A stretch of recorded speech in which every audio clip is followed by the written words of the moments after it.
Hello, adventurers. This is your Dungeon Master here to talk to you about the reflection paper boss quest.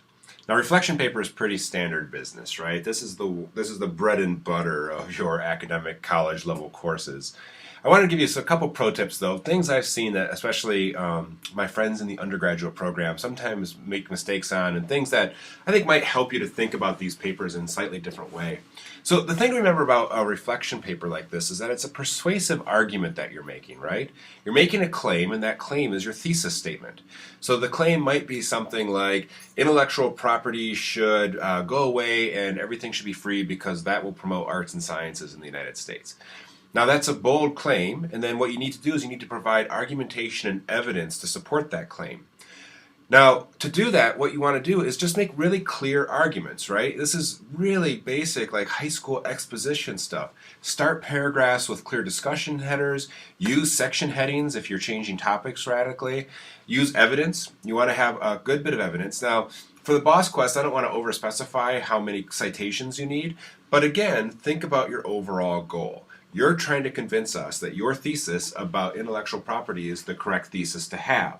So, you're going to need a few outside references. You're going to need to refer to experts. You're going to need to maybe talk about some work that people have done on the topic, academic research or numbers if you can provide them. So these types of evidence can be really powerful to help bolster the claims that you're making and provide support for your narrative argument. Right? So even though, unlike the infographic quest or like the case study, you're not using the format to make your persuasive argument, you're still making, that persuasion. So, what other things should you keep your eye out for? One of the mistakes I see that you guys make a lot is trying to be a little too florid in your language. And by that I mean, I think sometimes you feel a little uncertain, so you'll say things like, since the beginning of time, people have used information to blah, blah, blah.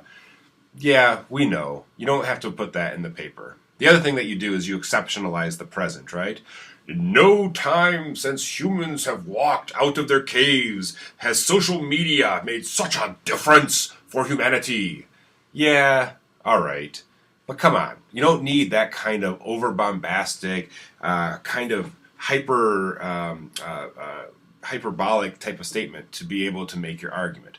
Just say what you're going to say it clearly, and think about what the graders and what your readers are after, right? They don't want to have to sort through a bunch of, frankly, bullshit to be able to find out what you're trying to say and what your argument is, right? I know you probably were able to get away with it in high school. I know that some people thought, ooh, he's a good writer. He uses such vivid imagery. No, here it's all about the clarity of the writing. It's all about presenting your topic clearly, and it's about making an argument that makes sense for your reader, right? So, like we said in the past, you can use any format you want, APA, MLA, whatever. Just stick to that format, and other than that, have fun with it. I look forward to reading some of these, and I think this is going to be a really fun quest for you guys. So take care, and I will see you in the dungeon.